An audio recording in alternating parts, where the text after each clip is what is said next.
locals and foreign nationals out of Afghanistan is continuing. Yeah, look, and the demand clearly, as we've seen from the images over the past few days, clearly far exceeds so far the supply of visas. If it's the U.S., the so-called special immigrant visas.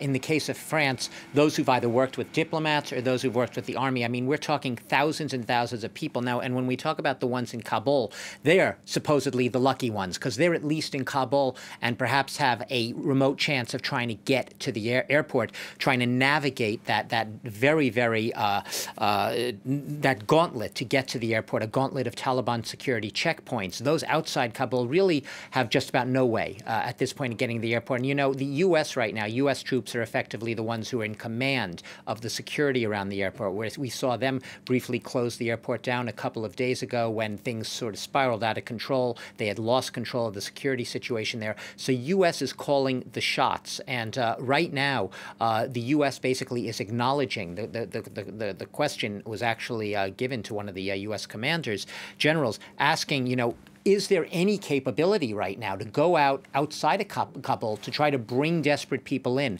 Afghans who have credentials, perhaps, who have worked closely with Western officials, American officials, French officials, European, to get them into Kabul and get them to the airport. And the U.S. was quite blunt about it. The generals have said, we have no capability at the moment to go outside of Kabul, to go on essentially search and rescue missions, to pluck these people out of the provinces, bring them to Kabul, and then escort them to the relative safety of the airport from where they could perhaps get passage out of the country. So when we're talking about the evacuees, this is really the very tip of an iceberg that includes thousands of people who not only are in Kabul and are scared for their lives to try to get to the airport through that gauntlet of Taliban checkpoints, but also thousands who basically are hopelessly stranded in the provinces, unable in any way, shape, or form to make their way to Kabul.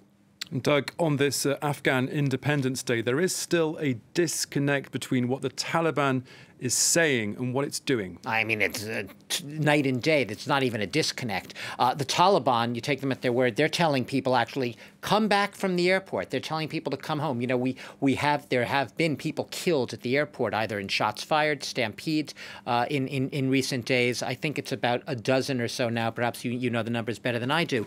But it's clearly a dangerous or precarious situation, to say the least, at the airport. Now, the Taliban, as we know, have been trying to project this image of themselves as a sort of kinder, gentler Taliban. The brutality is a thing of the past, that their compatriots, their fellow Afghans, have nothing to fear from them. They're not going to face retribution or reprisals for anything they did under the previous regime. Clearly, Afghans are not buying that line, and they're doing it on the basis of a lot of reports coming out of a lot of provinces, including the town of Asadabad on this Afghan Independence Day, where anyone who dares to defy or say a dissonant word about the Taliban are coming under sometimes very brutal reprisals. And in a couple of cases in Asadabad, you've had some people killed who dared to take down the Taliban flag on this Afghan Independence Day and try to fly the Afghan national flag. OK, Douglas Herbert, our international affairs commentator, thank you very much.